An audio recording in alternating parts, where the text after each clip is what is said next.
성결 운동에 대해서 우리 살펴보고 있습니다. 이 성결 운동은 미국에서 일어난 운동입니다. 그래서 이 성결 운동이 나중에 성결 교파가 이렇게 만들어지게 됩니다. 그리고 이 성결 운동이 전 세계에 아주 많은 또한 영향을 미치게 되는데, 우리 지난 시간부터 해서 우리 성결 운동에 대해서 지금 살펴보고 있습니다. 미국의 1차, 2차 대각성 운동을 거치며 미국의 감리교가 최대 교단으로 이렇게 세워지게 됩니다. 그래서 미국에는 이 감리교, 또 침례교, 그리고 장로교 이렇게 큰 교단이 이렇게 교파가 만들어지게 되는데, 이 미국이 1차, 2차 대각성 운동이 일어나면서, 이 부흥 운동이 일어나면서 많은 사람들이 주께로 돌아오게 되고, 또 하나님의 백성으로서 거룩을 추구하며 이렇게 잘 살아가다가, 또 시간이 지나면서 거룩에 대한 관심, 성결 또는 성화에 대한 관심이 식게 됩니다. 그 열정이 사라지고 교회가 또 형식화되어지고 이 세속주의 물결에 휩쓸리는 것을 볼 수가 있습니다. 아, 합리주의가 아주 강하게 이 세속화 물결을 일으키며 미국 사회를 이 강탈을 하게 됩니다. 감리교도 마찬가지였습니다. 감리교는 원래 전도에 대한 열정을 가지고 있고, 처음부터 이 거룩에 대한 열정을 가지고 세계 선교에 대한 관심, 사회 개혁에 대한 관심, 이런 것들을 많이 가지고 있는 그런 교단이었음에도 시간이 지나면서 감리교 내에도 이 거룩에 대한 열정이 식어지고, 또한 다른 교파들도 마찬가지였습니다. 침례교도 장로교도 모두 다 거룩에 무관심해지는 이런 시대에 접어들게 되었습니다. 이때 이 감리교 내에서 우리가 이렇게 살아서는 안 된다, 이렇게 하면서 다시 거룩을 추구하고 성결을 추구하는 이런 운동이 일어나게 됩니다. 되게 과도할 정도로 노골적으로 거룩을 추구하며 교회가 다시 우리가 구원받은 하나님의 백성답게 완전한 이 거룩의 성결에 이르러야 된다, 이게 가능하다라고 이야기하면서 이 성결 운동이 일어나게 됩니다. 감리교 내에서 이 반성하는 분위기가 이렇게 일어났던 겁니다. 그래서 완전한 성화를 추구하며 교회들이 꿈틀대기 시작을 한 겁니다. 그리고 이거는 감리교 내에서만 이런 운동이 일어났던 게 아니고, 또한 다른 교파에도 전 교파에 영향을 끼치기 시작하고, 그래서 미국 교회가 다시 이 성결에 관심을 갖기 시작을 한 겁니다. 우리가 대충 살아서는 안 된다, 우리가 거룩하게 살아야 된다, 이런 운동이 일어나게 된 겁니다. 근데 이 감리교 내에서 일어난 이 성결 운동은, 감리교가 원래 요한 웨슬리의 영향을 받았기 때문에, 그래서 이 성결 운동도 요한 웨슬리의 그 성화, 완전 성화, 그리고 성결한 삶, 이 요한 웨슬리의 가르침에 아주 완전주의 이 신학에 영향을 많이 받으면서 이 성결 운동이 일어나게 됩니다. 그래서 아주 강력 19세기 중엽부터 시작해서 미국 교회 전체에 이 강력한 이 성결 운동이 일어나게 됩니다. 근데 이 19세기 중엽 또 이 후반기는 또 D.L. 무디의 또 이 부흥 운동이 동시에 일어났습니다. 그래서 D.L. 무디의 이 부흥 운동과 또 이 성결 운동, 이걸 합쳐서 제3차 대각성 운동이다, 이렇게 말할 정도로 아주 강력한 이 복음 운동, 이 거룩 운동이 일어났던 것들을 볼 수가 있습니다. 그래서 요한 웨슬레이는 가장 중요한 게 뭐냐면 완전 성화를 주장을 했습니다. 요한 웨슬리 신학에서 아주 중요한 부분인데, 이 완전 성화, 물론 이거는 신학적으로 완전 성화에 이를 수 있다라고 얘기하는 건 아니에요. 약간 목회적인 측면이 강합니다. 우리가 구원받은 새로운 존재가 되었기 때문에 새로운 존재는 성령의 인도하심을 따라 이제 거룩하게 살아갈 수 있고, 이제 죄와 싸워 이길 수 있고, 물리칠 수 있고, 의도적으로 죄를 짓지 않고, 이제는 이, 이 거룩을 사모하고 의를 추구하며 이렇게 살아갈 수 있는 그런 존재다. 그래서 우리가 그리스도인들이 정말 이 엄청난 거룩에 이룰 수 있다. 우리가 죄를 짓지 않고 의롭게 살아가는 것이 가능하다. 그래서 완전 성화가 가능하다. 이제 이렇게까지 주장을 했던 겁니다. 그렇다고 해서 아까도 얘기했지만 신학적으로 죄를 전혀 안 짓는다. 이런 얘기는 아니었습니다. 아, 그런데 이제 좀 문제가 되는 부분이 이 요한 웨슬리는 우리가 성화에 이르는데 근데 신앙의 2단계를 통해서 이 완전 성화에 이른다. 이렇게 주장을 했던 겁니다. 신앙의 2단계론. 그러니까 처음에 예수 믿고 회심하는, 즉, 중생하고 칭의를 얻는 이 단계가 하나가 있고, 그 다음에 성령 세례를 받는 2단계가 있다. 이 성령 세례를 그때 받을 때, 그러면 그때 이 완전 성화에 이른다. 이렇게 주장을 했던 겁니다. 그래서 이 웨슬리의 이것을 이제 완전주의다, 완전성화다, 이렇게 표현을 합니다. 그러니까 처음 예수 믿고 구원받고 회심하는 이 단계가 있고, 근데 이때는 아직 성숙하진 않다는 거.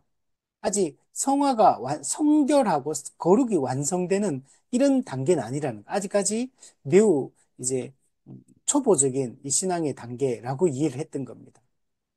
이제 두 번째 축복, 이 성령 세례를 받으면 그때 이 완전 성화에 이르게 된다. 이게 웨슬리 신학에서 매우 중요한 부분이고, 이게 성결 운동에도 그대로 영향을 미치게 됩니다. 그래서 이 19세기 중엽부터 이제 그런 미국 교회에서 거룩에 무관심하던 그 분위기 속에서 미국 감리교 내에서 다시 거룩을 추구하는 이 운동이 일어나게 되었고, 이거는 요한 웨슬리의 그 신학의 완전 성화 신학의 영향을 많이 받아서 이 미국 교회 안에 거룩을 추구하는 운동이 일어났다. 이렇게 보면 될 것 같습니다. 자, 그러니까 중요한 거는 합리주의적인 시대에는 되게 세속적입니다. 그래서 신앙을 중요시 여기지 않고 성경을 중요시 여기지 않고 하나님과의 관계를 중요시 여기지 않는 이런 시대니까 되게 방탕하고 이렇게 살 수밖에 없어요. 근데 어쨌든 그런 어떤 세속적인 삶에 대해서 반성하고 거룩을 추구하는 운동이 일어났다는 게 중요한 겁니다.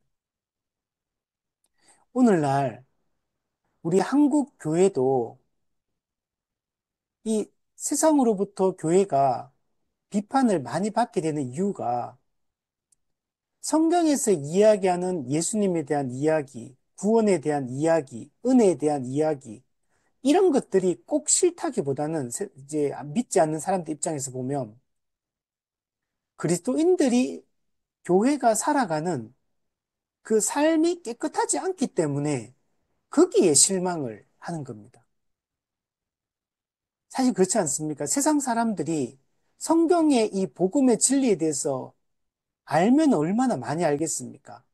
우리가 지금 가르치고 있는 이 복음이라는 걸 제대로 사실 들어본 적이 없지 않겠습니까? 그냥 어릴 때 교회 좀 다니면서 들었던 얘기, 뭐 가족이나 친구나 이웃 중에 교회 다니는 사람들 좀 해줬던 얘기들, 뭐 TV나 이런 책을 통해서 조금 듣게 된 이야기들. 그러니까 믿지 않는 세상 사람들이 사실 복음에 대해서 제대로 들어본 적은 사실 별로 없을 겁니다. 그냥 주워 들은 이야기가 성경에 대한 이야기의 전부일 거고, 성경을 또한 읽었다 하더라도 그들이 성경을 제대로 이해하고 성경을 꼼꼼히 읽어서, 아, 성경은 이런 걸 진리라고 얘기하는구나. 이걸 복음이라고 이야기하는구나. 이렇게 알고 그들이 교회를 비판하거나, 그죠? 신앙, 복음을 거부하거나 그러지는, 저는 그런 사람은 많지 않을 거라고 생각이 들어요. 진짜 제대로 된 복음을 배워보고 들어보고 난 이후에, 아, 들어보니까 이거는 가짜 같다. 이거는 진리가 아닌 것 같다. 이렇게 판단하고 복음을 거부하는 사람은 저는 정말 소수지 않을까. 그런 사람 거의 없지 않을까라고 생각이 들어요. 교회가 비판을 받는 이유는 우리 그리스도인들이 거룩하지 않게 살기 때문에, 삶이 거룩하지 않기 때문에 실망하고, 그들이 실망한다는 것은 뭘 깔고 있냐면 거룩하게 살 거라고 생각을 했는데, 기대를 했는데 기대에 못 미치기 때문에 실망하는 거잖아요. 이건 참 희한하게도 세상 사람들이 교회에 대해 어떤, 교회는 다를 거라고, 교회는 정의롭고 공정하고 깨끗하고 진실되고, 그죠? 남을 위해 희생하고, 기본 이렇게 생각을 한다는 거. 그런 걸 교회에 기대한다는 거. 예수님이 그런 분이셨기 때문에 교회도 마땅히 예수님을 믿는 제자로서 교회도 마땅히 그럴 거라고 기대를 하고 있는데, 막상 주변에 있는 그리스도인들을 볼 때 세상 사람들과 하등 다를 게 없다는 거죠. 믿는 가족들 중에서 보아도, 친구들, 또 뉴스에 나오는 교회에 대한 이런 이야기들을 보아도 전혀 거룩하지 않고 오히려 실망스러운 게 더 많기 때문에 교회를 비판하고 소망을 잃는다는 거죠. 지난번에도 제가 한번 얘기했었는데 1950년, 60년대 기독교, 한국 교회 내에서 기독교는 되게 존경받는 기독교였습니다. 우리 일제시대 때 1900년 초에 기독교 인구가 1%였습니다. 근데 이 교회가 얼마나 그 당시에 깨끗하게 살았는지 몰라요. 1%밖에 안 되는 그리스도인들이 당시 일제시대 때, 그때 이 독립운동, 그 운동에 기독교인들이 얼마나 많이 참여를 했고, 학교를 세우고, 병원을 세우고, 문맹을 퇴치하기 위한 노력들을 하고, 이런 한국이 근대화되는 데 있어서 선교사님들과 당시 1%밖에 되지 않는 기독교인들이 했던 역할들이 매우 컸다는 겁니다. 근데 해방 이후에 기독교 인구가 5%로 늘어납니다. 그때도 한국 교회가 당시 나름 좋은 운동들 많이 했거든요. 뭐 YWCA 또 YMCA 이런 운동들도 하고, 또 절제 운동, 나중에 보게 되는 절제 운동도 하고, 또 국채 보상 운동. 그러면서 한국 사회가 다시 세워지는데 중요한 역할들을 많이 했습니다. 그게 1950년대, 60년대까지만 해도 교회가 상당히 세상으로부터 존경받는 사람들이었습니다. 이게 목회자나 이런 사람들뿐만 아니라 당시 일반 성도들도, 그 당시에는 아직까지 기독교가 그렇게 이렇게 어, 부유하고 이런 시대가 아니잖아요. 가난한 이런 시대였기 때문에 하나님을 정말 의지하고 은혜를 구하고 내세를 소망하며 이렇게 살아갔기 때문에 되게 깨끗한 삶들을 추구하고 정직하고 진실된 삶들을 살아갔는데, 지금 오늘날의 한국 교회는 이 거룩하지 않다, 성결하지 않다, 이것 때문에 세상으로부터 되게 세상은 실망하고 교회를 비판하는, 제가, 제가 이 목회 데이터 연구소에서 각 종교인들이 한국에 있는 종교들, 중요 종교들에 대해서 어떤 인상을 가지고 있는지를 설문을 하고 그걸 정리를 한 게 나왔는데, 그거 보면 기독교인을 기독교인은 한국에서 종교를 어떻게 평가하냐면 기독교를 제일 좋다고 평가합니다. 기독교인은. 근데 기독교인이 한국에 있는 종교, 기독교, 천주교, 불교, 원불교, 천도교, 그다음 무신론자 이렇게 다 해가지고 했는데 기독교인이 신뢰할 수 있다가 60 몇 프로가 나왔어요. 그러니까 기독교인도 한 40% 정도는 기독교를 신뢰하지 않는다라고 얘기를 했던 겁니다. 그리고 천주교나 불교나 다른 종교들은 기독교가 거의 꼴찌입니다.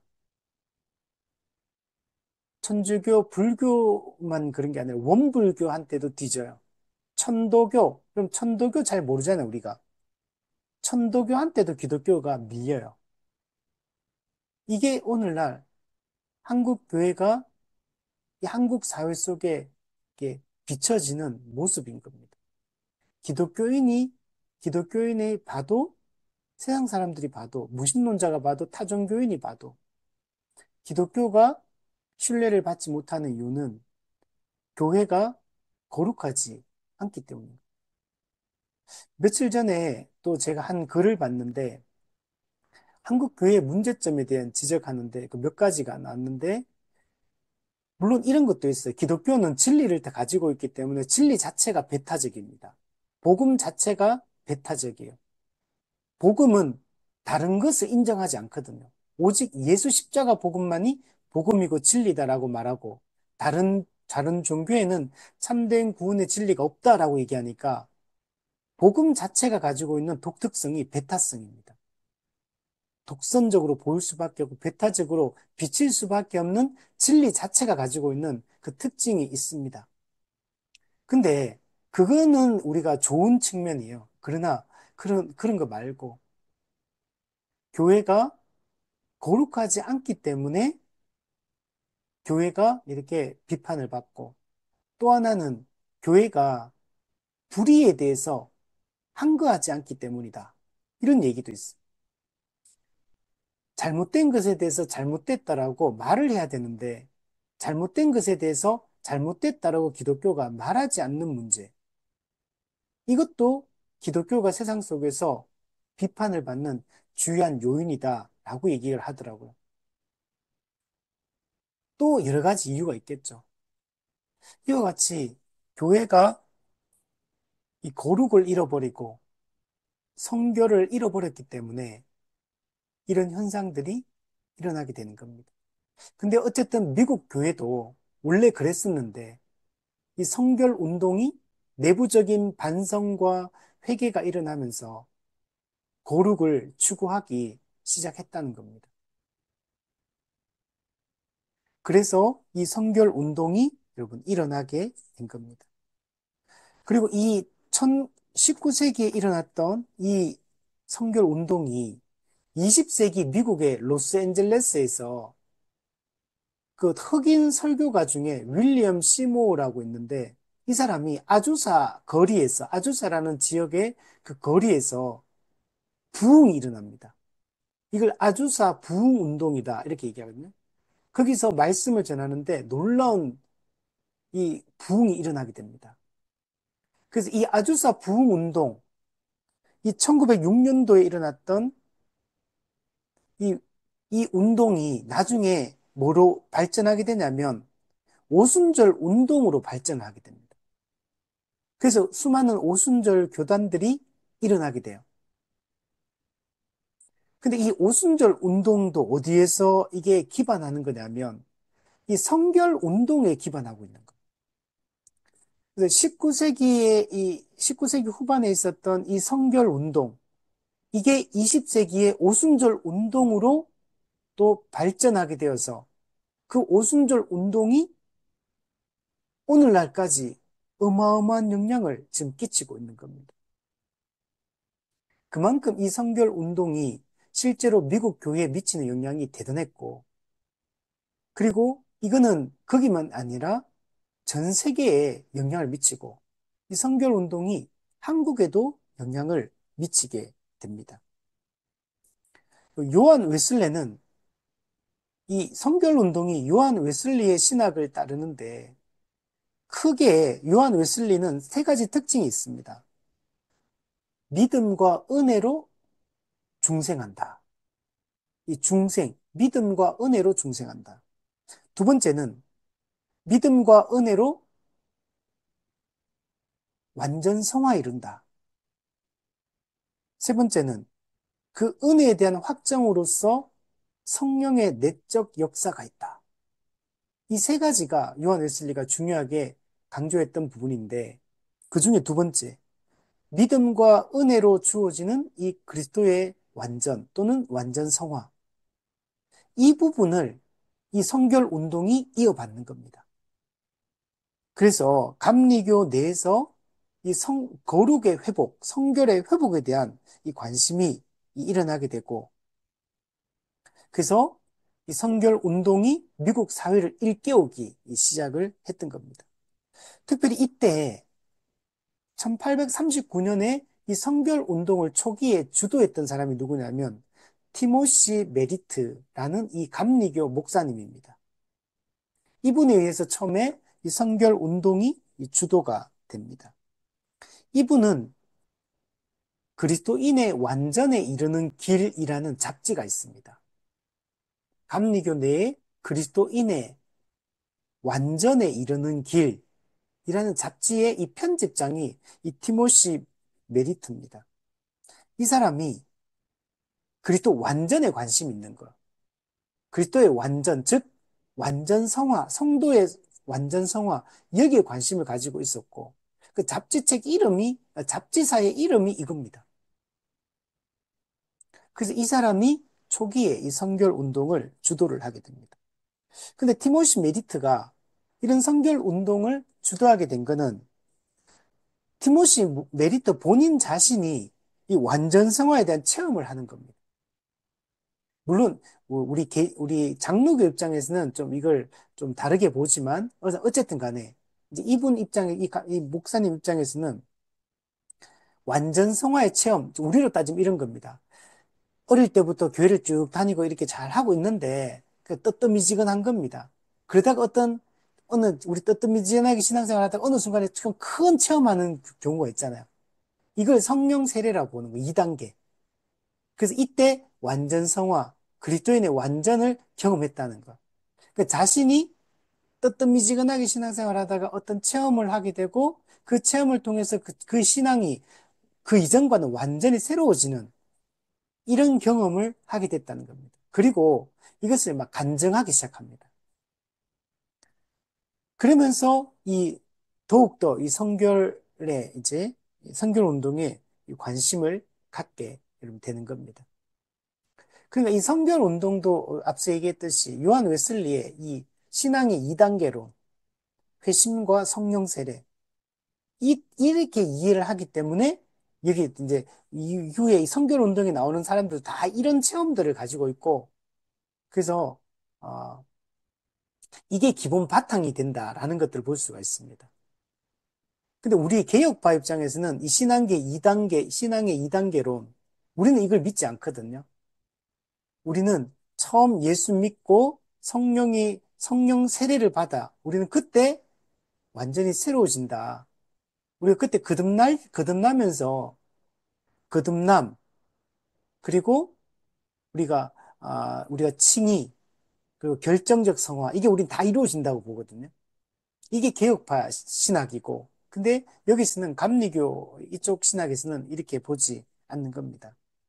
그래서 이후에 이 티모시 메리트가 초기 인물이라면 피비 팔머, 이 여사, 이 사람 여자거든요. 평신도입니다. 평신도 감리교 그냥 성도입니다. 피비 팔머 여사, 이 사람이 이 웨슬리안 성결 운동의 가장 중요한 인물입니다. 그래서 가장 대표적인 이 성결 운동의 어떤 인물, 이 사람이 피비 팔머 여사.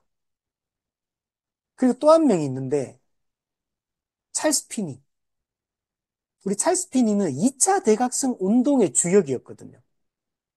근데 찰스 피니도 2차 대각성 운동 때 부흥주의를 내세우며 엄청난 역할들을 합니다. 근데 나중에 중간에 어떤 그 어떤 어려움에 봉착을 하게 됩니다. 자기가 이때 얘기했던 어, 부흥주의, 인위적인 방법을 통해서 결단하고 하면은 우리가 거듭나고 은혜를 체험하게 되고 완전 새로워진다. 이렇게 했는데 사람들이 안 그런 겁니다. 시간이 지나도 성숙해지지가 않고 변화가 별로 안 나타나는 거예요. 이미 다 예수 믿고 구원받고 회심하고 선언을 다 했는데 성숙해지지 않고 나중에 보면 구원의 확신도 없고 거룩한 삶도 뒤따르지 않고 그리고 자기도 구원의 확신도 없어요. 이런 걸 보니까 이게 자기 사역이 잘못됐는가 이제 이런 오류에 빠지게 되는 거죠. 그때 찰스 피니도 요한 웨슬리의 이 2단계론, 이 완전주의 이걸 접하면서 완전히 새로워집니다. 그래서 2차 대각성 운동의 주역이었던 찰스 피니가 성결 운동으로 이제 이어갑니다. 그래서 찰스 피니는 2차 대각성 운동과도 연관이 되어 있고 성결 운동과도 연관이 되어 있어요.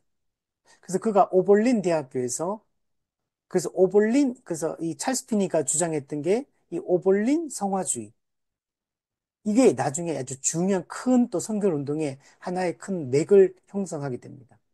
그러니까 피비 팔머의 이 완전주의와 찰스 피니의 완전주의 이 두 가지가 미국 성결 운동의 주요한 어떤 핵심적인 그런 사상이다라고 이야기를 할 수 있습니다.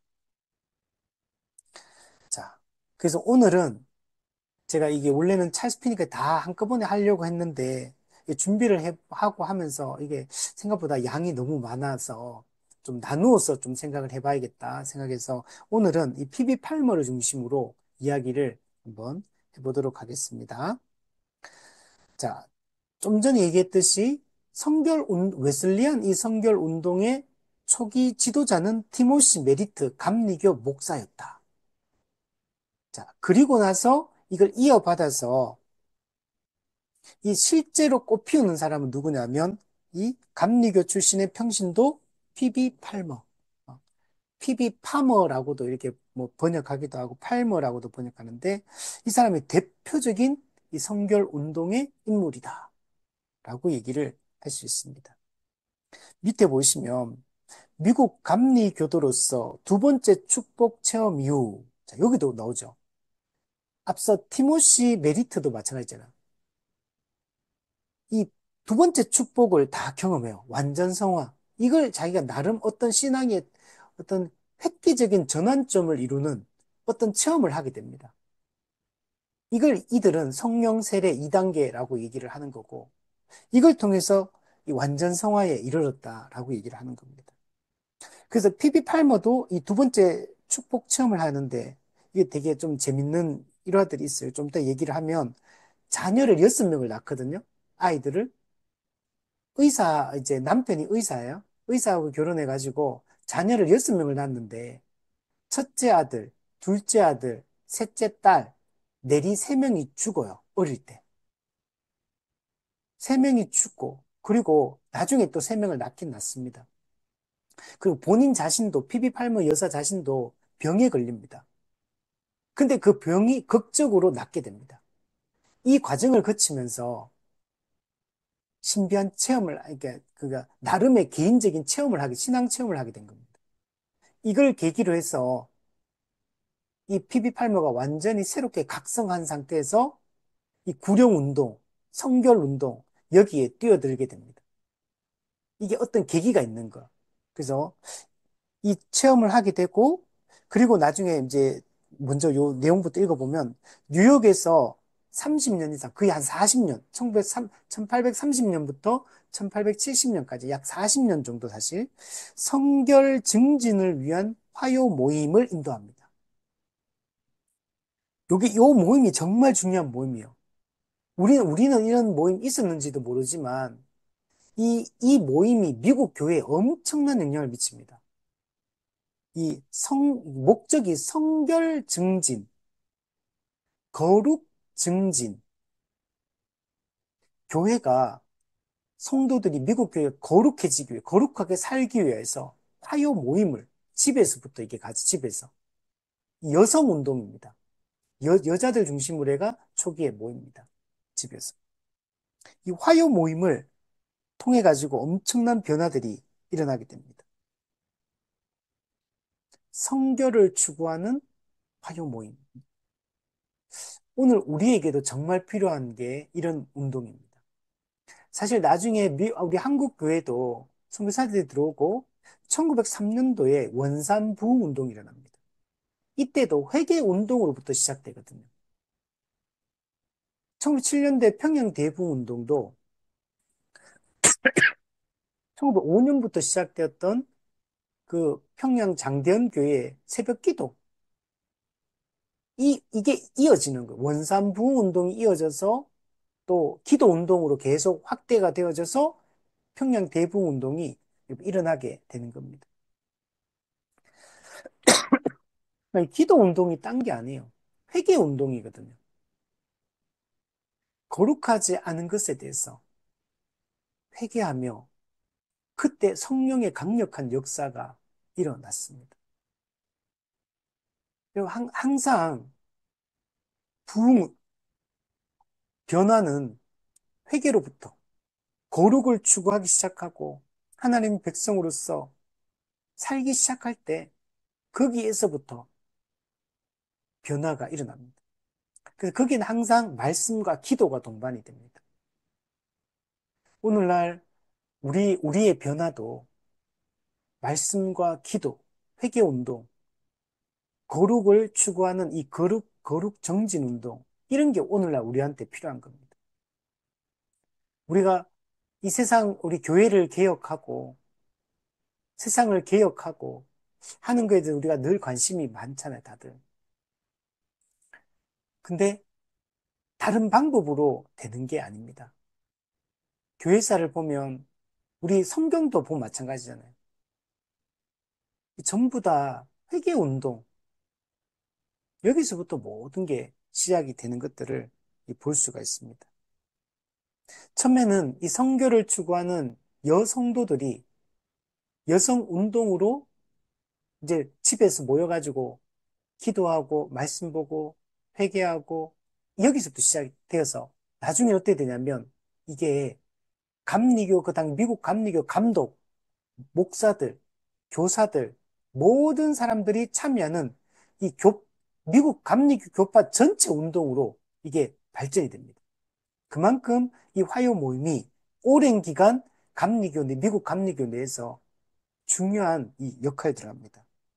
뿐만 아니고 이때 여러분 감리교만 이 영향을 받는 게 아니고 미국의 다른 교파들도 이 화요 모임에 영향을 받기 시작합니다.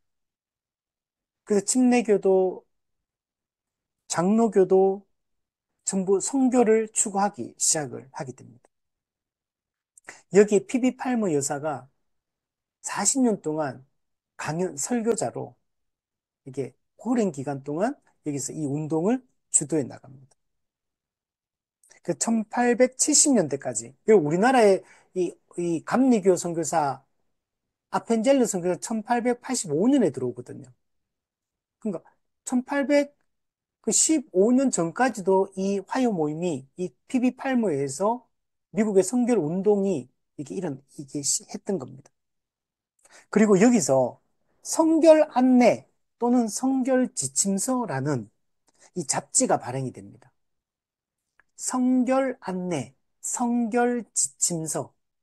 어떻게 그리스도인이 성결에 이르게 되느냐, 거룩에 이르게 되느냐.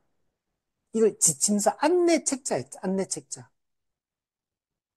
얼마나 이 거룩과 성결에 관심이 있는지를 알 수가 있죠. 이 피비 팔머가 이 잡지의 편집인 역할도 했습니다. 이 피비 팔머 여사가 다양한 그런 성결 관련된 이 책들, 이 잡지들, 이런 것들, 막 저서들을 많이 편찬합니다. 아주 주된 역할. 이 당시에 구독자가 4만 명이 4만 명. 이거 대단한 거예요, 이게. 이 역할을 이 피비 팔머가 했던 겁니다.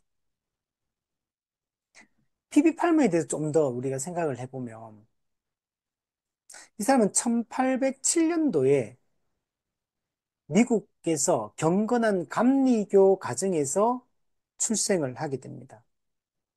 아버지는 감리교 속장이었습니다. 그러니까 구역장 같은 거, 구역장. 근데 아버지가 정말 경건한 분이었습니다. 아버지가 가정에서 하루에 매일 2번씩 가정 예배를 드렸습니다.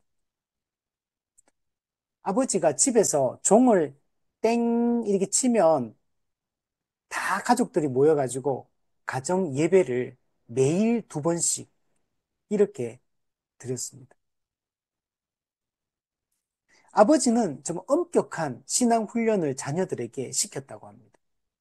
본인들도 그렇지만 자녀들한테도 신앙 훈련을 엄격하게 이렇게 시켰습니다. 이 아버지는, 팔머의 아버지는 되게 유능한 사업가였습니다. 그래서 정계, 뭐 종교계, 뭐 문화계, 뭐 인맥이 엄청난 사람이었다. 그래서 이 팔머의 집에 되게 그 유능한 사업가니까 돈도 많고 부자기도 하고 또막 인맥이 넓고 얘가 막 많은 사람들이 이 가정에 이렇게 와서 교제하고 교류하고 이렇게 했다고 합니다. 그래서 팔머도 여기서 잘 자라가지고 신앙교육도 잘 받고 또 교육도 되게 잘 받아요. 그래서 나중에 남편을 만나서 이제 결혼하는데 남편이 의사입니다. 그래서 의사와 결혼을 해가지고 근데 이 의사 남편도 되게 잘 했던 것 같아요. 처음에는 이 사람도 이렇게 목회자가 되어서 이 사역을 하기도 원했지만 남편 같은 경우는 나는 그냥 병든 자들을 고치고 싶다. 그래서 그 영혼의 의사가 아니라 육신의 의사가 계속 하겠다. 해서 그냥 의사로 이렇게 살아가게 됩니다. 근데 결혼해서 첫째 아들을 낳았는데 몸이 너무 약한 거예요. 그래서 태어나기는 태어났는데 몸이 약해가지고 얼마 있지 않아서 첫 번째 아들이 죽게 됩니다. 이때 피비 팔머가 엄청난 충격을 받게 됩니다. 음, 그 사랑하는 아들이 첫 아들이 태어났는데 죽으니까 엄청난 충격을 받게 됩니다.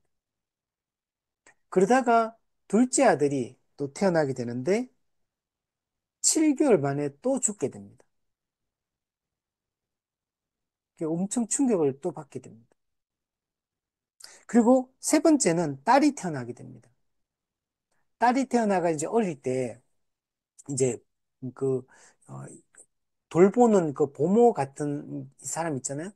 팔머가 어릴 때 어느 날 집에 이렇게 있는데 친구가 왔어요. 친구가 오게 돼가지고 잠깐 외출을 하게 되고 이제 이 딸은 그 보모하고 이제 같이 집에 있는데 그 보모가 잘못해가지고 그 램프 등, 그게 이제 램프가 땅에 떨어졌는데 그게 불이 나버렸어, 집에. 그래, 불 나가지고 화재로 딸이 또 불에 타서 죽게 됩니다. 그래서 2명의 아들과 1명의 딸을 잃게 됩니다. 그래서 엄청난 충격을 받게 됩니다.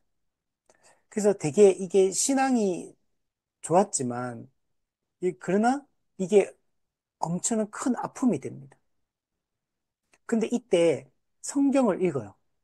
이때 어느 날 성경을 읽는데 어떤 성경을 읽냐면 로마서 11장을 읽게 되는데 로마서 11장 33절에 보면 깊도다 하나님의 지혜와 지식의 부요함이요 그의 판단은 헤아리지 못할 것이며 그의 길은 찾지 못할 것이라. 이 성경 구절을 읽으면서 마음의 평안을 되찾게 됩니다. 깊도다 하나님의 지혜와 지식의 부요함이요. 그의 판단은 측량하지 못하고 그의 길은 찾지 못할 것이다. 우리 이게 예전에 제 청년 때인가 중고등학교 때 이게 찬양으로 이게 나왔었어요, 예전에. 유명한 그 당시에 진짜 저도 옛날 청년 때 많이 불렀던 찬양인데. 이제 깊도다 하나님의 지혜와 지식의 부요함이여. 이 이 성경 구절 가지고 만든 찬양이 있어요. 이거 한번 들어보시면 진짜 은혜가 됩니다. 사실 우리 인간적인 판단으로는 이게 판단이 안 되잖아요. 팔머가 그의 가정, 부모, 집안 전체가 또 팔머 자신이 신앙생활 얼마나 잘해왔습니까? 그렇게 경건하게 살아왔는데 자식이 한 명 죽어도 그 아픔은 이루 말할 수가 없을 텐데 동시에 세 명의 자녀를 그것도 다 어릴 때 다 떠나보내니까 그 충격이 얼마나 크겠습니까? 우리가 지금은 이거 그냥 글로 보니까 우리는 이렇게 말하지만 만약에 오늘날 우리 자식 중에 한 명이 죽었다 생각해 보세요. 그것도 만약에 세 명이 동시에 막 연속으로 죽는다면 정신이 미치지 않는 게 이상할 겁니다. 그리고 하나님에 대해서 원망하고 이 하나님을 향한 원망이 얼마나 크겠습니까? 제대로 된 일상생활을 살기가 어려울 것. 근데 이 성경을 읽으면서 마음의 평안을 되찾게 되고 그리고 이 세 자녀의 이 죽음을 통해서 오히려 영혼 구령의 열정이 생기기 시작합니다. 세 명의 죽음, 이게 영혼 구원에 대한 열정으로 불붙기 시작합니다. 그리고 피비 팔머 자신도 병에 걸려서 위험했는데 그 병이 극적으로 낫게 되고 그래서 이 체험도 또 하게 돼요. 이런 과정이 피비 팔머가 일종의 이 피비 팔머 두 번째 이게 축복인 겁니다. 이 두 번째 축복을 경험하게 되면서 새로운 삶을, 아니, 물론 그전에도 열심히 살았지만, 이제 더 이 은혜 체험 이후에 더 적극적인 신앙생활을 하게 되는 겁니다. 이 피비 팔머 여사의 그 언니가 있어요. 사라라고 언니가 있는데, 사실 이 언니가 먼저 회심을 합니다. 13살 때 회심합니다. 언니가 13살 때 회심을 체험하고 난 이후에, 그리고 열심히 교회를 섬기고, 영혼을 돌보고, 언니가 되게 경건한 사람이었어요. 그래서 언니가 그렇게 열심히 봉사하면서, 그러면서 특히 언니는 여자 성도에 대해서 관심이 되게 많았어요. 그래서 여성도들을 모아가지고 집회를 열고, 여성도들을 이게 세워서 하나님의 나라를 위해서 살도록 돕는 역할들을 많이 했습니다. 이렇게 하다가 그 언니 사라가 이렇게 할 거면 이게 정기적으로 우리 집에서 하면 좋겠다. 이렇게 돼가지고 그때부터 집에서 여자 성도들의 여성제들의 모임을 갖기 시작한 겁니다. 그게 뭐냐면, 아까 전에 얘기했던 성결 증진을 위한 화요 모임. 그 모임이 이 모임입니다. 언니 사라에 의해서 시작된 여성 집회. 이게 성결 증진을 위한 화요 모임으로 발전을 하게 됩니다. 그래서 언니가 먼저 이 화요 모임을 시작을 했던 겁니다.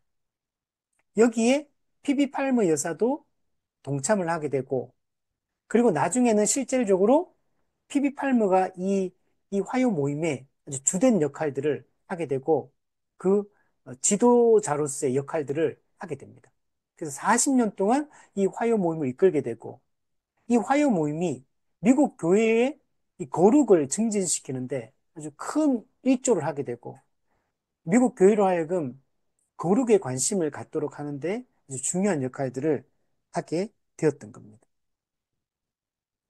참 신기해요. 그죠? 하나님께서 각 이 시대마다 하나님이 하나님의 사람들을 이렇게 세워서 이끌어가는 것들을 볼 수가 있습니다.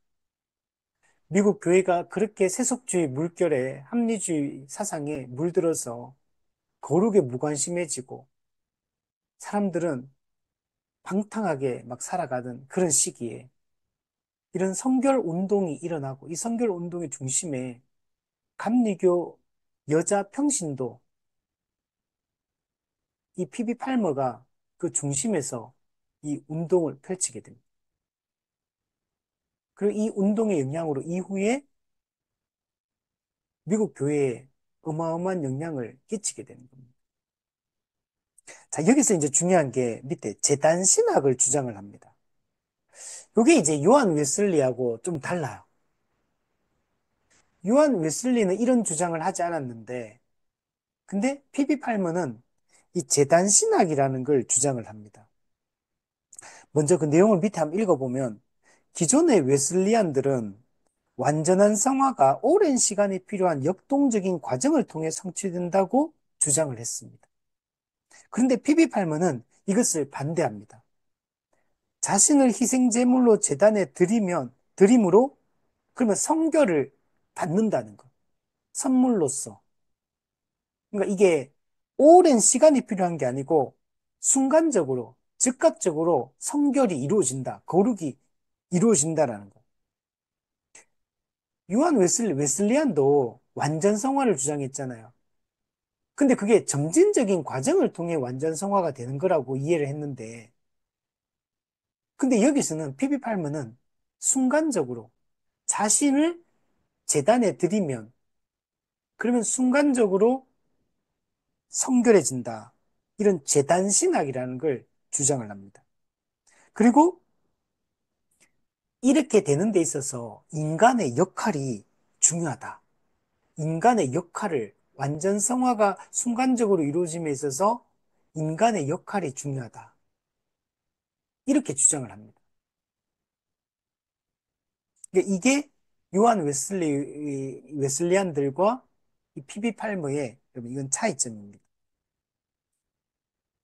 기본적으로 개신교는 우리 개혁파는 어떻게 믿냐면 성화는 인간의 노력으로 되는 게 아니라고 우리는 믿습니다.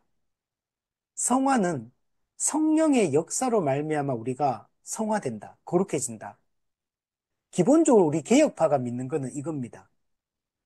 그런데 요한 웨슬리는 루터파 정통주의의 영향을 받지만 근데 이 부분에서 조금 그 알미니안주의의 영향을 받기 때문에 요한 웨슬리는 그래서 인간의 어떤 노력, 인간의 의지와 결단, 이것의 중요성을 요한 웨슬리는 강조하기 시작합니다.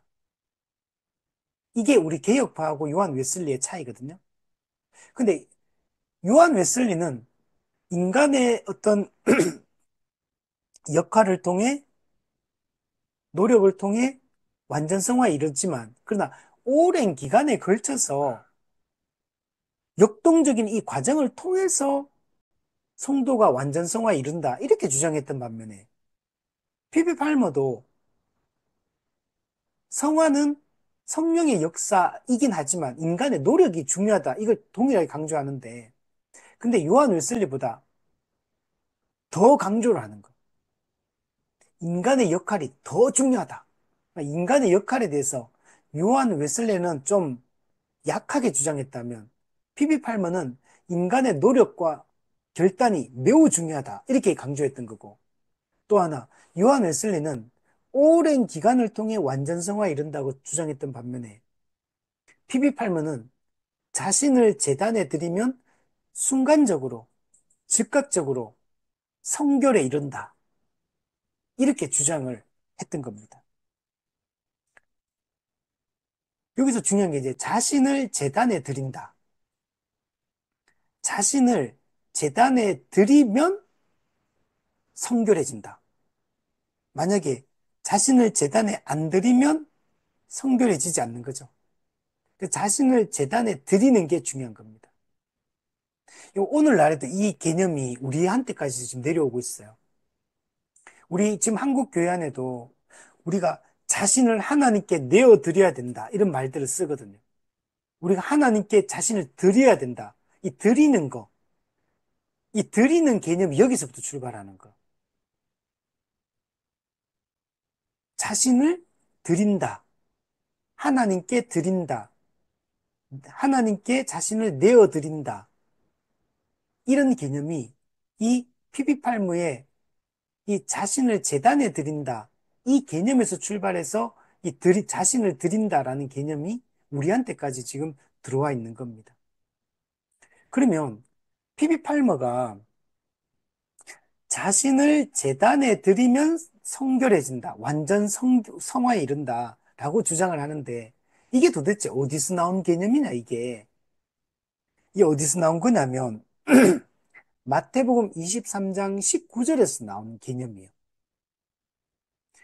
마태복음 23장 19절을 근거로 해가지고 이 주장을 하는데 거기 보면 예물에 대한 얘기를, 예물과 제단에 대한 얘기를 하거든요. 여기서 예물은 재물을 얘기합니다. 즉, 자, 재물을 제단에 드리는데, 그러면 그 재물이 크냐? 아니면 그 재물을 거룩하게 하는 제단이 크냐?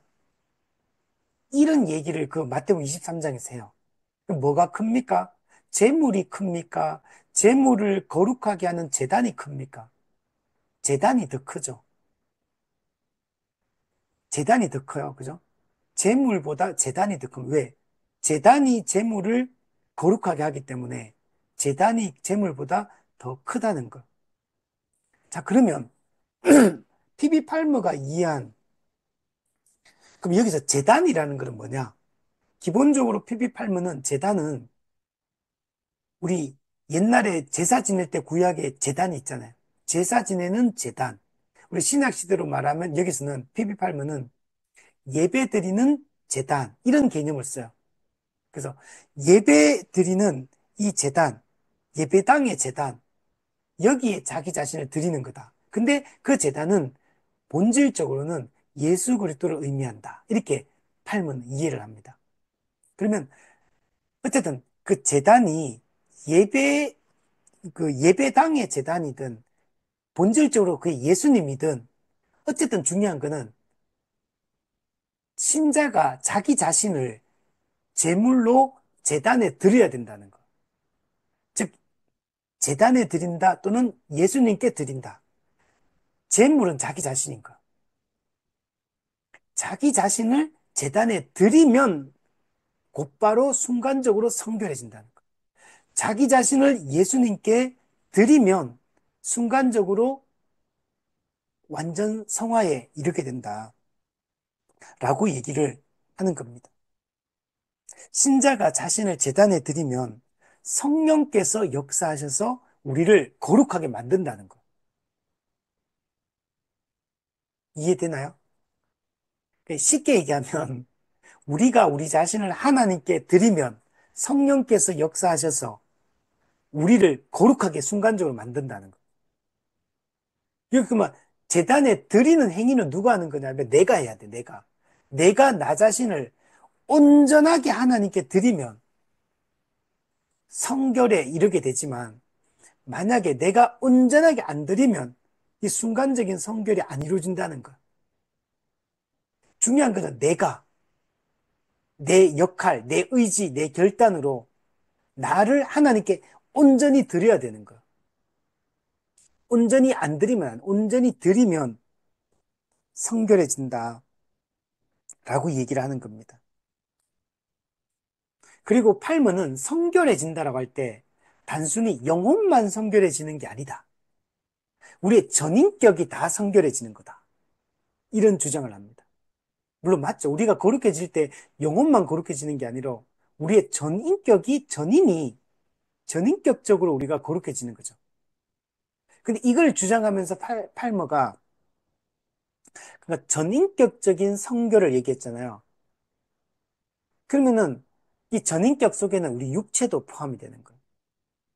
그러면 우리가 만약에 병에 걸렸다. 그러면 우리 육체가 성결해지는 건 뭐냐면 병이 고쳐지는 걸 얘기해. 치유가 일어나야 돼요. 그래서 이 피비 팔머의 이 성결 운동, 성결 개념, 이걸 여기서부터 뭐가 나오냐면 신유 운동이 나오게 되는 거예요.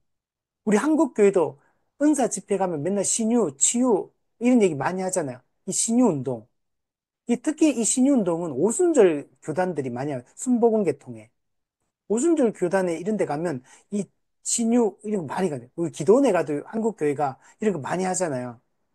은사 집회 이런 거 하면 다 뭐 신유의 은사를 받은 사람들 뭐 목사님이나 권사님이나 이런 분 나가지고 막 기도해주면 막 기도 가면 병 낫고 막 이런 거 하잖아요.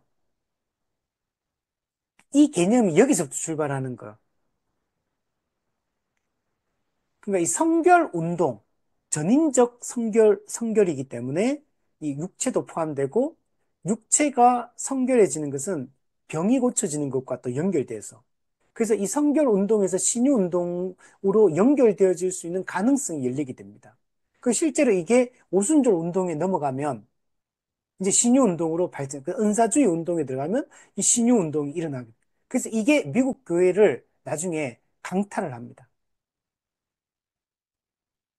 우리 옛날에 이런 나중에 이제 우리 앞으로 쭉 보게 되는데 미국에 정말 막 오순절 이 운동이 일어나고 나서부터 미국 교회 안에 엄청난 막 그런 특이한 현상들이 진짜 많이 일어납니다. 그걸 우리도 영향을 다 받았어요. 한국 교회도 영향을 다 받았어. 그래서 지금 우리 한국 교회 이런 것들이 막 치유 집회, 뭐, 이런, 뭐, 은사 집회, 성령 집회, 뭐, 이런 이름으로 이런 것들이 막 일어난 거예요. 그게 한국의 우리 분위기였잖아요. 우리 옛날에 우리 부흥회 한다 그러면 말씀 듣고 나면 기도하면 막 늘 이런 거, 막 이런 거 꿈꾸고 이런 거 기대하고 막 했잖아요. 부흥회. 이런 게 다 여기서부터 출발을 여러분 하는 겁니다. 자, 다시 재단 신학에 대해 조금 더 얘기해 보면, 그래서 자신의 결단으로 자신을 재단에 드리면 성결에 이르게 되는데, 근데 이 성결은 팔면 어떻게 이해했냐면, 하나님이 주신 선물이라고 이해를 했습니다. 그래서 하나님이 선물을 주셨잖아요. 성결이라는 선물을 주면 우리가 해야 될 역할은 뭐냐면, 손을 내밀고 그 하나님이 주시는 선물, 성결을 내가 받아들이면 돼요. 근데 요때 요 손을 내미는 거, 손을 내밀어서 이 선물을 받는 거는 누구에 의한 거냐면 자기 자신이 하는 거, 자기 자신. 내 의지가 중요한 거, 내 인간의 역할, 인간의 결단.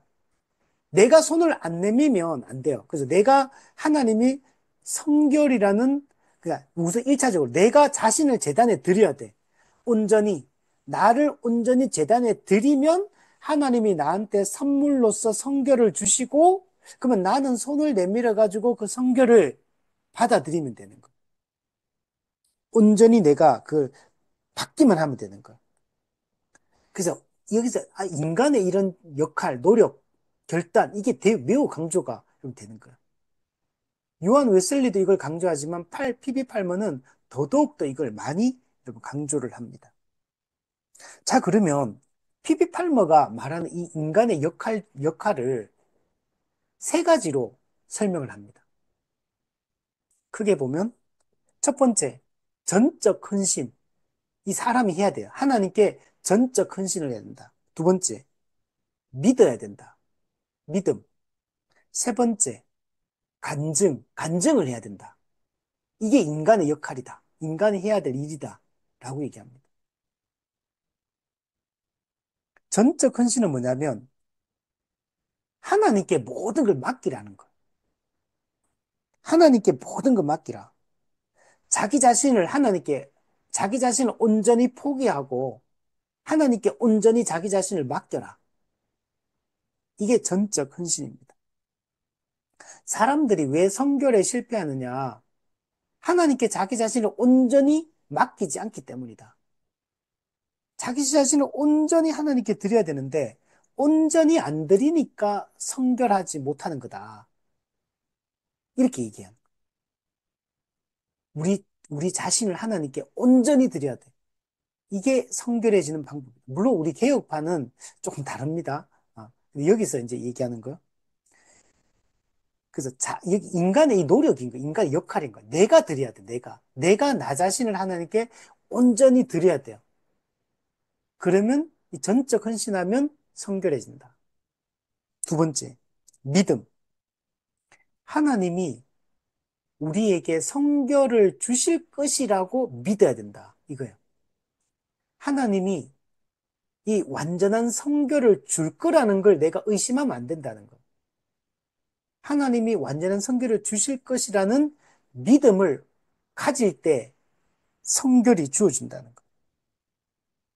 성결을 체험하지 못하는 것은 하나님이 성결을 주실 거라는 걸 안 믿기 때문이라는 거예요. 온전히 안 믿기 때문에 성결하지 못하는 거다. 이렇게 얘기하고. 그러니까 우리 사람의 역할이 중요하다. 자, 세 번째, 간증을 해야 된다. 하나님이 우리한테 성교를 주셨는데, 그러면 우리가 성교를 선물로 받았는데, 근데 내가 성교를 받았다는 걸 다른 사람들한테 간증을 열심히 해야 된다. 왜? 하나님이 예를 이런 거, 하나님이 나한테 선물을 주셨어. 근데 내가 하나님의 선물을 받아놓고도 다른 사람한테 이걸 자랑하지 않으면 선물을 주신 분을 욕보이는 거라는 거. 하나님이 나한테 성교를 주셨다면 하나님이 나한테 주신 이 성교를 얘기하고 자랑하고 간증하고 해야 된다는 거. 은혜로 받은 선물을 간증해야 된다는 거. 만약에 그 간증을 안 하면 내가 선물 주신 하나님을 욕보이는 거고 하나님께 영광을 돌리지 않는 거기 때문에 안 된다는 거. 그래서 열심히 간증하라는 거. 또 성교를 체험한 사람이 만약에 간증을 안 하잖아요. 그러면 성교를 유지하지 못한다. 성교를 잃어버리게 되고 옛 생활로 돌아가서 그러면 거룩하지 않게 살게 된다는 거. 하나님이 주신 성교를 자꾸 간증을 해야지만 성교를 계속 유지해서 거룩하게 살아갈 수 있다는 거. 여기서 삶은 이 세 가지 차원에서 인간의 역할을 강조를 하고 있는 겁니다. 자, 근데 여기서 이제 우리가 조금 이상하죠, 그죠? 이 부분에서 우리가 조금 좀 이해가 안 되는 측면이 생기는 거. 분명히 이 미국에서 일어났던 이 성결 운동, 그리고 피피 팔머도 마찬가지예요. 이게 대단한 사람이거든요. 정말 어쨌든 목적은 그거잖아요. 거룩을 추구하는 거거든요. 이 자체는 되게 좋은 겁니다.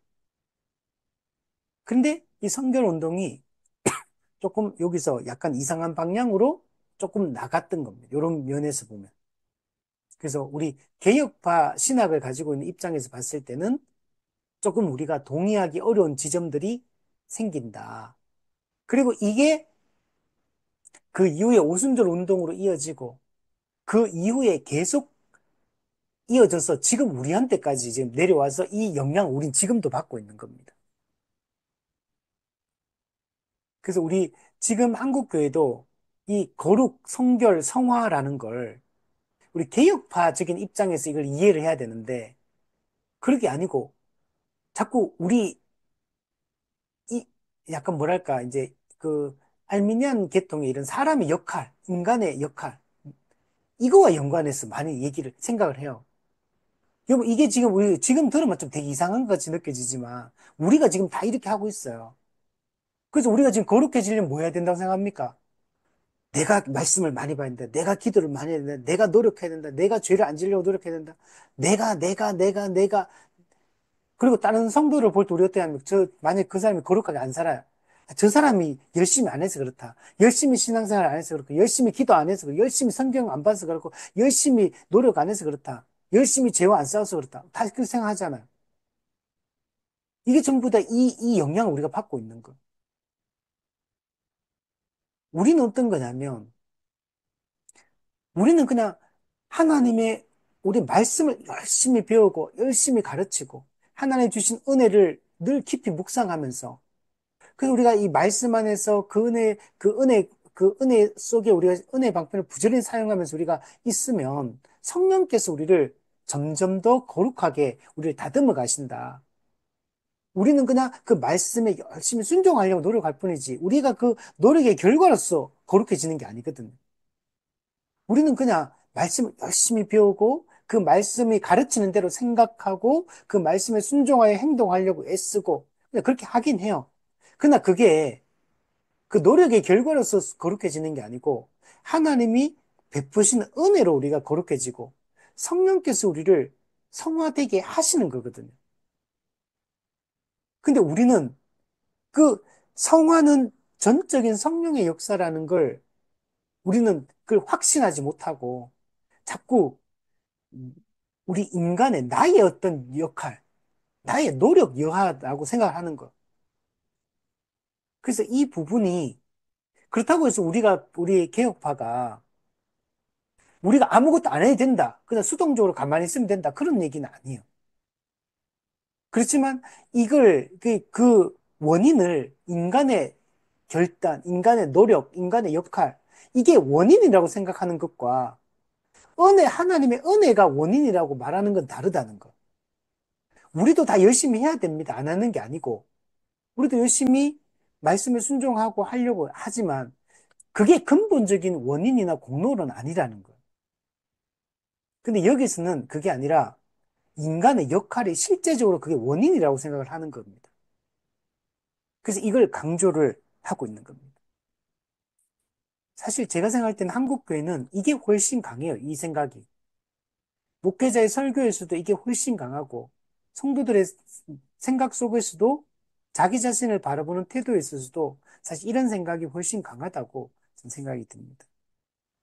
자, 우리 뒤에 한번 보시면 이 화요 집회, 화요 모임, 아까 얘기했던 이게 정말 큰 영향을 미치거든요. 그래서 이 19세기 이 성결 운동의 화요 모임이 구세군, 이 구세군을 창시한 캐스린 부스, 또 윌리엄 부스, 이 구세군에 영향을 많이 미칩니다. 그리고 19세기 후반에 미국에서 절제 운동이라는, 이 절제 운동이라는 거 여러분 우리가 많이 들어보지는 못했을 거예요. 근데 사실 이 절제 운동이 되게 중요합니다. 우리나라에서 했던 금연 금주 운동, 이게 절제 운동의 일환이에요, 이게. 우리 한국 교회는 이런 거 하면 안 된다, 이런 거 있잖아요. 담배 피면 안 된다, 술 마시면 안 된다, 이런 거 있잖아요. 이게 전부 다 미국에서 일어났던 이 절제 운동의 일환으로서 한국에도 들어온 겁니다, 이게. 그래서 이 절제 운동의 지도자가 누구냐면, 이게 프란시스 윌라드. 이 사람 여자입니다, 이 사람도. 오늘 여자가 많이 등장하죠? 피비 팔머도 여성도고, 이 프란시스 윌라드, 이 사람 절제 운동에 아주 주도했던 인물인데, 이 사람도 여성도입니다. 그래서 여기에 이, 이, 이 성결 운동, 화요 모임의 이 영향을 여기도 그대로 받아요. 그리고 미국 교회에 뭐가 있냐, 공적 예배에서 개인 체험을 간증하는 게 유행합니다. 아까 전 피비 팔머가 세 번째 개인 역할 중에 간증이 중요하다 그랬잖아요. 그럼 우리나라 간증 많이 합니까? 안 합니까? 우리나라 간증, 이것도 여기서 온 거예요, 여기서. 이게 전부 다 이런 차원에서 다 이루어졌던 겁니다. 그게 우리 한국에도 그대로 영향을 받아서 이게 지금 하고 있는 거. 우리 계속 종교개혁 이후의 교회사 공부해보면 왜 종교개혁 이후부터 공부하느냐. 우리 초대 교회사도 있고 또 중세 교회사도 있잖아요. 우리 그거 지금 안 하고 지금 종교개혁 시대부터 시작해서 그 이후에 근대 현대 교회사까지 우리 지금 다루고 있는 거거든요. 왜 여기를 보냐면 이게 우리 교회에 지금 그대로 영향을 미치는 때가 이때부터거든, 거의. 그래서 종교개혁 이후의 교회사 중에서도 사실 그 앞에 있는 종교개혁 시대, 정통주의 시대 때, 요때는 조금 약하고 경건주의 시대부터가 지금 그 이후 시대가 우리한테 지금 많은 영향을 미치거든요. 그리고 초기 종교개혁, 정통주의, 경건주의, 1차 대각성 이까지는 우리에게 좋은 영향을 많이 미칩니다. 그래도. 이게 다 좋은 영향을 미쳐. 우리가 따라갈 길은 거기고. 근데 자유주의 시대, 2차 대각성 운동, 또 지금 이 나오는 이런 또 이게 성결 운동, 그리고 자유주의 운동, 그 이후에 근본주의, 세대주의, 신복음주의, 신정통주의, 신사도주의 이런 것에는 좋은 영향도 있는데 나쁜 영향도 많아요. 그리고 여기서 물론 다 나쁘다는 얘기는 아닙니다. 어떤 좋은 것도 있어요. 그래, 그럼 우리 배워야 돼요. 그러나 또 어떤 거는 좋은 것도 아니고 나쁜 것도 아니에요. 근데, 근데 그게 어떻게 보면 또 변질되면서 또 나쁜 부작용을 일으키는 것들도 많아요. 그러니까 이런 하나하나가 우리가 지금 하고 있는 게 그냥 나온 게 아니고 다 이 영향을 받아서 지금 우리가 지금 한국 교회도 이런 걸 하고 있는 겁니다. 여러분, 예를 들면 저기 뭐 우리 뭐 그 다니엘 기도회라고 여러분 아시죠? 다니엘 기도회. 저는 다니엘 기도회를 별로 좋아하진 않지만 어쨌든 간에 다니엘 기도 한국 교회가 얼마나 그게 많이 동참합니까? 매년마다 다니엘 기도에 많은 성도 교회들이 여기 해서 그 기도할 때 같이 동참을 온라인으로 그러니까 동참을 하고 있잖아요. 근데 이게 다 나쁜 건 아니에요. 거기 보면 좋은 강사들도 많이 옵니다. 근데 이제 문제는 나쁜 강사들도 많이 와요. 어. 그 신학적 통일성이 전혀 없어요, 여기는. 그냥 이 강사는 자기 경험 얘기하고 이 강사는 자기 경험 얘기하고 또 자기 신학 얘기하고 이 강사는 또 자기 신학 얘기하고 그냥 짬뽕이에요, 그냥. 그래서 위험하다고 보는 거예요. 그래서 좋은 강사면 내가 잘 골라가지고 보면 좋죠. 어. 그리고 그냥 좋은 그런 메시지들만 잘 받아들여서 그냥 열심히 같이 기도하면 그것도 일종의 기도 운동이니까 말씀 운동, 기도 운동을 하려고 하는 거니까. 예, 그러면 좋아요. 근데 그걸 잘 분별하고 그렇게 할 수 있는 사람이 많지 않으니까 오히려 부정적인 영향을 받을 수도 있기 때문에 저는 좋지 않다고 보고 또 하나는 이런 대형 교회가 이런 운동을 펼치는 것은 좋지 않다고 보는 거예요. 각 지교회에서 해야 될 일들을 왜 그 대형 교회가 왜 이렇게 이렇게 이렇게 어, 살 개교회가 살 수 있는 방향으로 자꾸 운동을 펼쳐야지. 자꾸 이렇게 막 큰 교회로 끌어모으는 방향으로 자꾸 이 그렇게 하다면은 이 성도들이 어떻게 되겠습니까? 그 교회의 영향을 받게 되는 거예요. 하나의 교회, 단 하나의 지역 교회뿐인데 그 교회도 그 교회가 완전하지도 않고. 근데 그 교회에 사람 수많은 한국 교회 목회자와 성도들이 그 교회의 영향을 받잖아요. 그리고 만약에 예를 들면 뭐 어떤 코로나 시기다. 그러면 만약 온라인으로 예배 드린다 그러면은 자기 교회 들어가겠습니까? 다 그 교회 안 가겠습니까? 평상시에 수요 예배, 금요 기도에 자기 교회 안 가고 거기 안 들어가겠습니까? 이렇게 하는 거는 한국 교회를 망치는 일들이에요. 이런 운동들이. 그건 다 정치적인 이유가 다 그 깔려 있는 겁니다. 속셈들이. 근데 이게 사랑의 교회 같은 경우도 그 목회자 막 몇만 명씩 모아가지고 내년에 또 이런 운동하는 그거 하면 전부 다 막, 예, 막 선물 주고 이렇게 막 뽑기회가 선물 주고 이렇게 모이는 이런 운동들이 거기도 좋은 사람들이 오겠죠. 강사들이. 물론 한국교를 섬기려고 하는 섬기는 운동이라고 하긴 하지만 근데 이게 진짜 한국교에 도움이 될까? 이런 방식이. 이게 한국교회가 지교회가 각 지교회가 다 살 수 있도록 자꾸 어떻게든 돕고 그 교회가 교회 안에서 교회 성도들이 하나로 뭉칠 수 있도록 자꾸 돕고 이렇게 해야 되는데 이게 그렇지 않은 거. 또 하나는 이제 그런 데 가보면 다 간증이 많아요. 간증이. 공적인 강단에서 그 설교자들이 설교하는 게 아니고 설교도 있지만 주로 간증들이에요. 주로 간증들이 또 어떤 사람은 다 이 세상에서 뭐 큰 병 걸렸다가 살아난 사람들, 사업 망했다가 다 사업 잘 되고 부자 된 사람들, 뭐 이 사회에서 뭔가 좀 되게 높은 자리에 올라간 사람들, 다 이런 사람들의 간증이 다 극적이고 되게 극적인, 아니, 간증이 왜 극적입니까? 간증이 믿음으로 그 자신의 그 위치에서 신앙으로 잘 견디고 이겨내고 거기서 잘 살아가고 있는 사람들. 그게 진짜 간증이거든요. 이런 것도 마음에 안 들고. 그래서 이런 형식이 좋지 않다는 거예요. 그럼 간증이 나쁜 거냐? 간증은 좋은 거죠.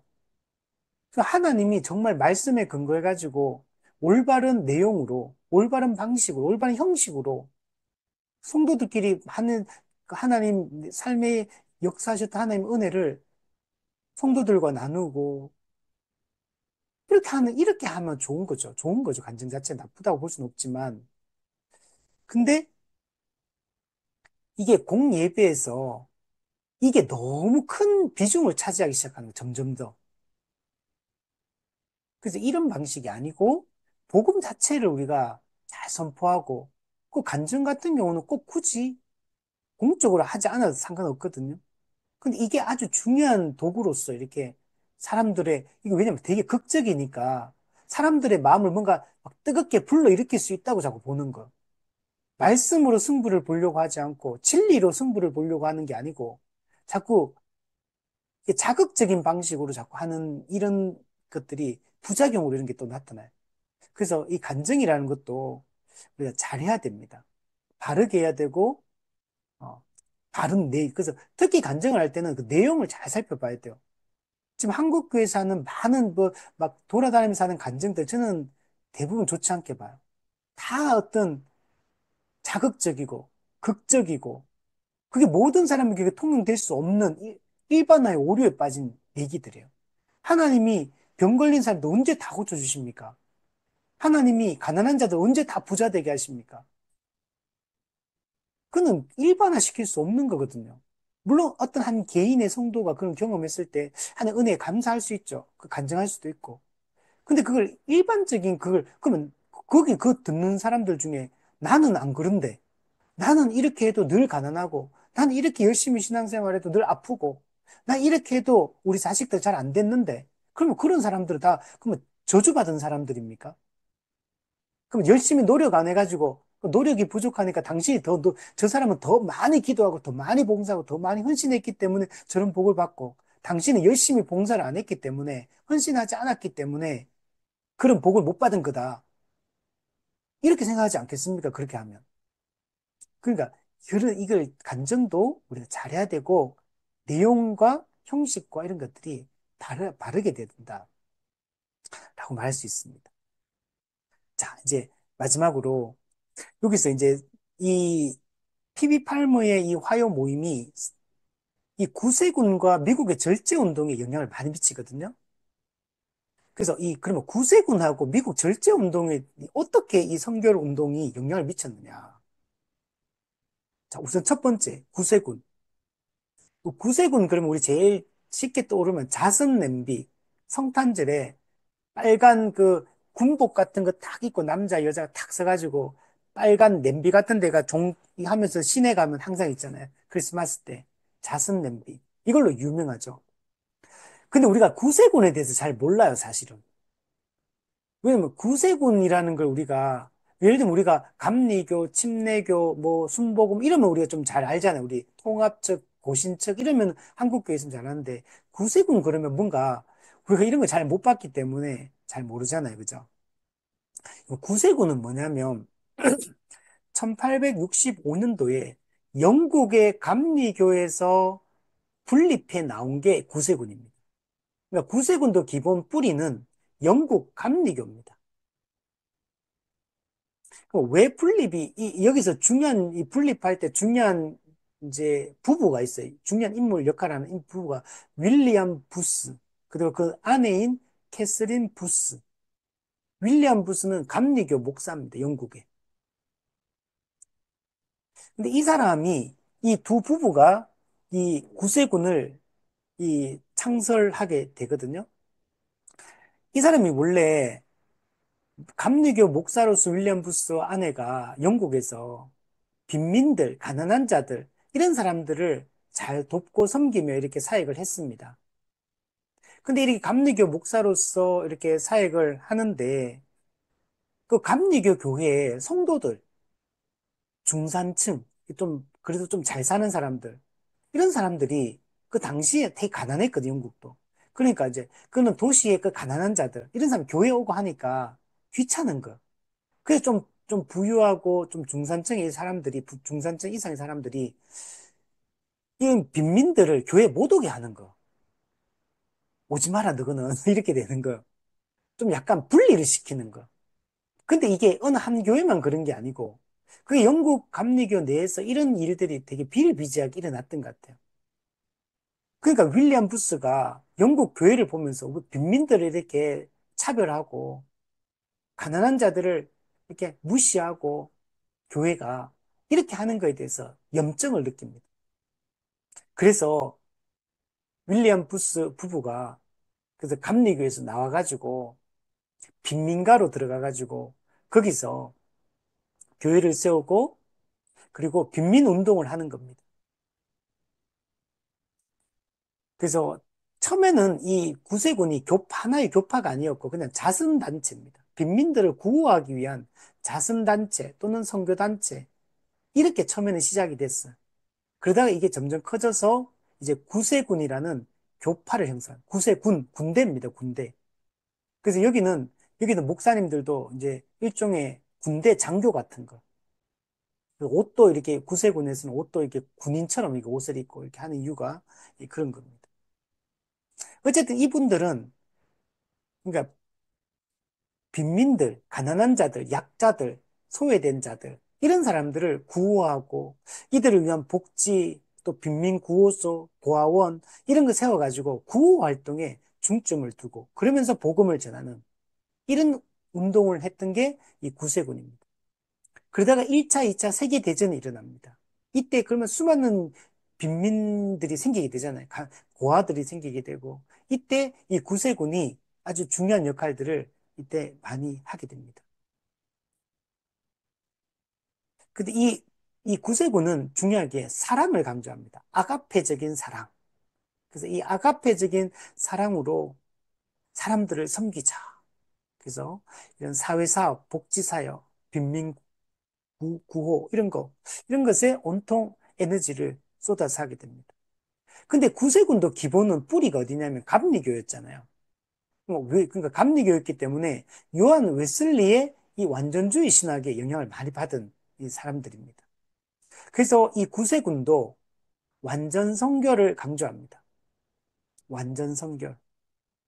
근데 이걸 강조하는데 특히 아까 그 성결은 영혼만의 성결이 아니라 그랬잖아요.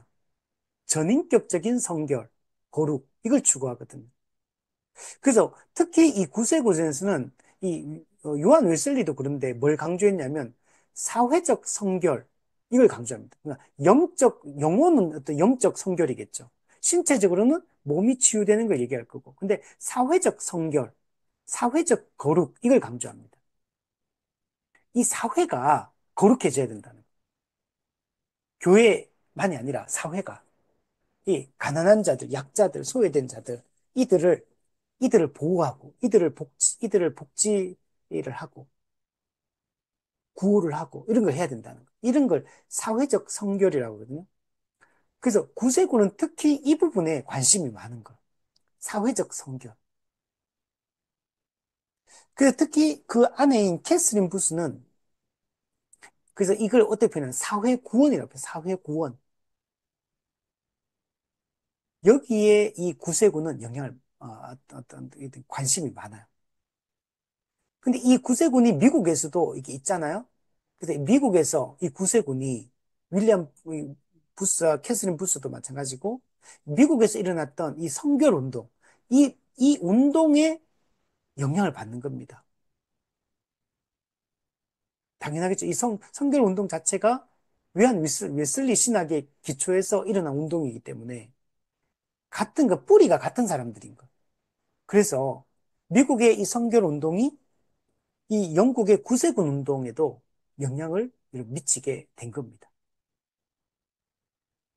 그럼 이거는 이게 나중에 우리 교회도, 우리 복음주의 계열의 이 교회도 이게 들어오게 되고, 그래서 나중에 로잔 언약 대회 때 사회적 책임을 강조를 합니다. 우리 한국 교회도 그렇거든요. 우리 한국 교회가 처음에 들어와가지고 복음만 전하고 교회만 세운 게 아니잖아요. 약자들 돌보고, 가난한 자들 먹을 거 갖다 주고, 아픈 사람들 치료하고, 못 배운 사람들 공부시키고, 그래서 그런 의료 사역들 많이 하고, 교육 사역들 많이 하고, 또 교회를 세우는 이런 사역들도 많이 하고, 문맹도 퇴치하고, 그죠? 금연, 금주 운동, 절제 운동, 거룩하게 살기 위한 운동들도 하고, 한국 교회도 이런 영향들을, 이 선결 운동의 영향을 그대로 우리도 받은 거. 그래서 이 구세군에서 했던 이 사회적 선결, 오늘날 우리 한국 교회가 정말 해야 될 일이에요. 한국 교회가 교회를 세우고 영혼을 구원하고 이 일들 그리고 영적인 면에서 우리가 잘 세워가야 될 뿐만 아니고 한국 사회가 사회적 선결을 이룰 수 있도록 이 사회가 개혁되고 변화될 수 있도록 한국 교회가 역할들을 잘 해야 되는 겁니다.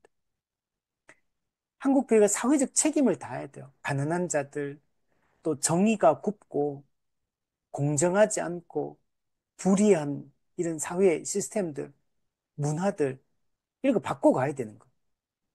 교회가 이런 역할들을 잘해야 됩니다.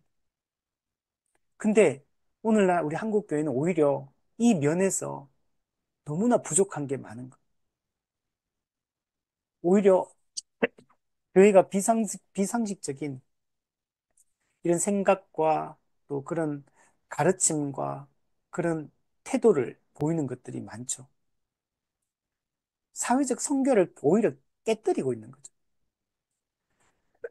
우리가 이런 차원에서 교회가 정말 다시 회복이 되어야 될 그런 부분이라고 말할 수 있습니다. 마지막으로 19세기 후반에 일어났던 미국의 절제운동, 여기도 성결운동이 영향을 많이 미칩니다. 성결운동은 기본 거룩운동이잖아요. 거룩을 추구하는 운동이에요. 미국에서 일어났던 이 19세기 말에 일어났던 이 절제운동, 이 절제운동 말 그대로 절제하잖아요. 성령의 9가지 열매 중에 이 절제가 있잖아요. 절제. 그리스도인들이 절제하며 살자는 거. 절제하며 살자는 얘기는 거룩하게 살자. 이 말과도 사실 일맥상통하는 말입니다.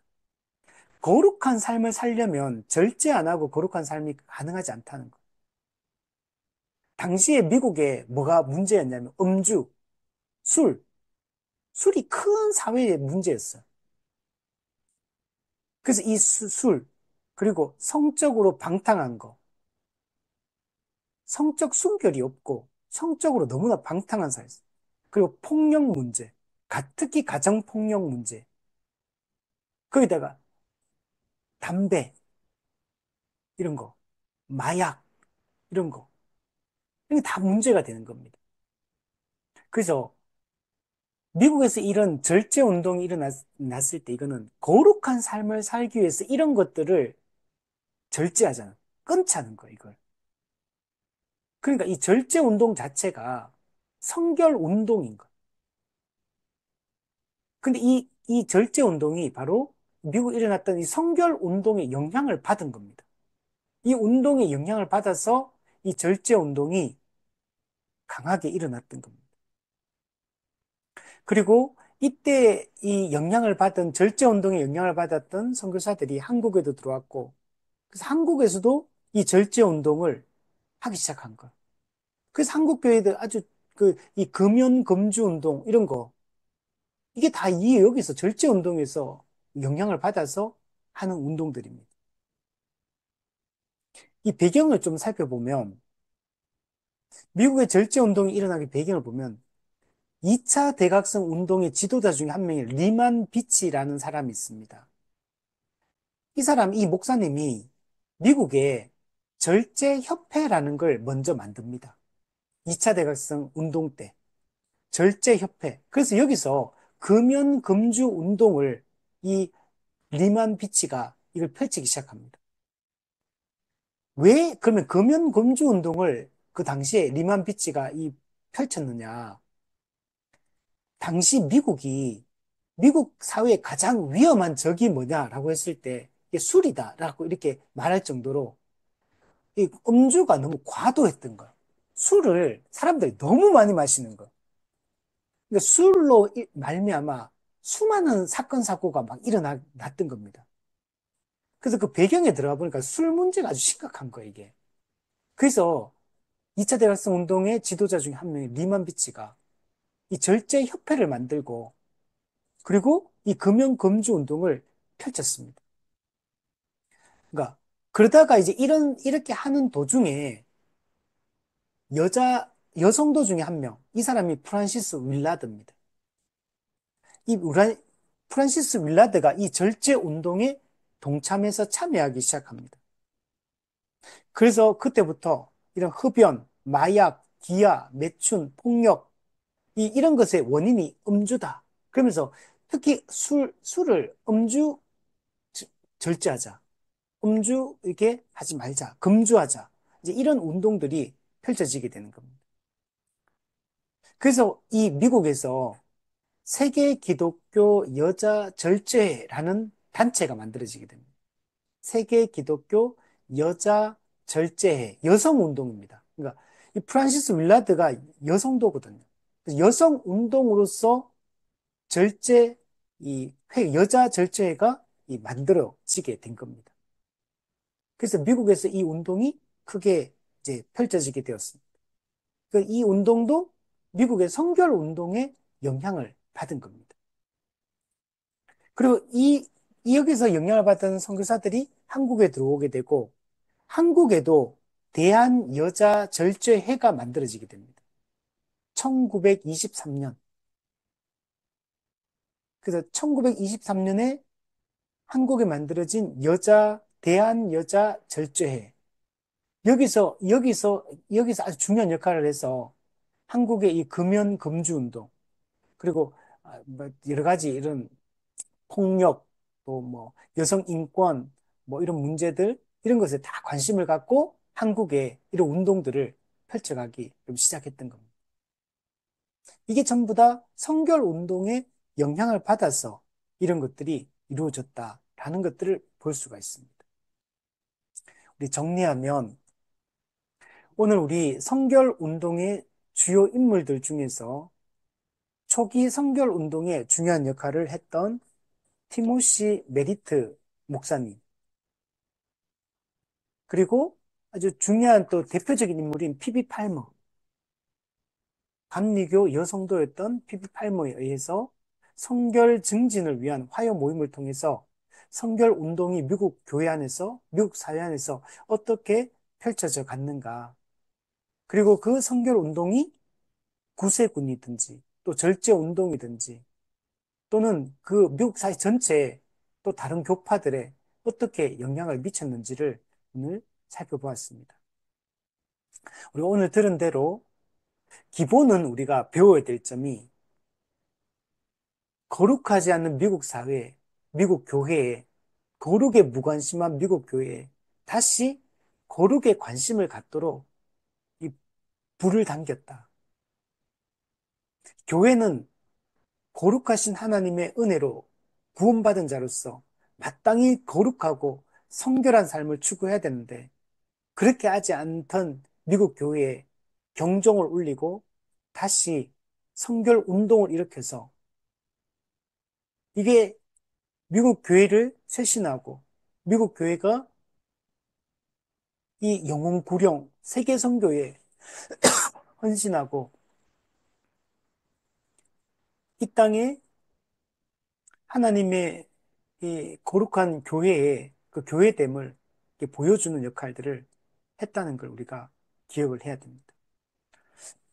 오늘 우리도 이 성결 운동의 이 정신들을 우리가 이어받는 게 오늘날 매우 중요한 시대입니다.